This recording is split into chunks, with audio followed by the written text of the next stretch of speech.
So ito na inabot boss ano, first PMS 5,468. 68. 0.83 sir. So Tas bali ilang kilometers to inabot dito?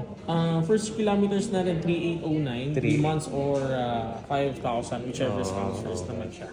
So basically ginawa natin dyan, yun nga, nag-engine oil natin 4 liters, nagpalit tayo oil, fully synthetic, then oil filter, drain pag washer, then nag-clean din tayo ng brakes sa front and rear. So basically tinanggal natin yung 4 na gulong natin for cleaning tayo ng brake components natin like yung brake pads, caliper, rotor disc natin. Then after nyan sir, nag-lubricate din tayo ng mga rubber parts natin like window rubber, sunroof molding, door moldings natin, weather strip natin. Then top up fluids like brake fluids, coolant, windshield washer fluids. Then nag-lift tayo ng unit for checking naman ng under chassis suspension. Sa under chassis sir, nag-lubricate din tayo at the same time nag-retight tayo ng mga body bolts dyan. Sa suspension sir, meron lang kami ginigrease doon, front and rear naman siya ginagawa.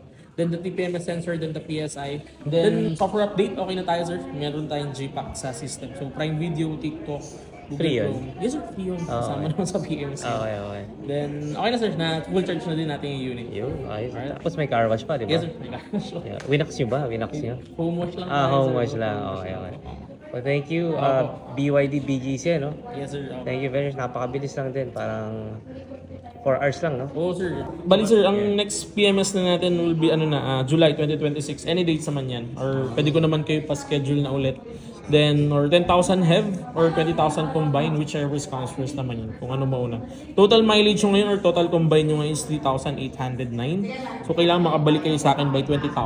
20,000, combine. Kaya lang sir, feel ko hindi kayo makakaabot. Medyo mababa talaga yung mileage natin. So, more or less, yun nga, July na tayo, 2026. Pwede ko yung pa-schedule sir, para advance na tayo. Kano aabutin kaya ng mga ganun?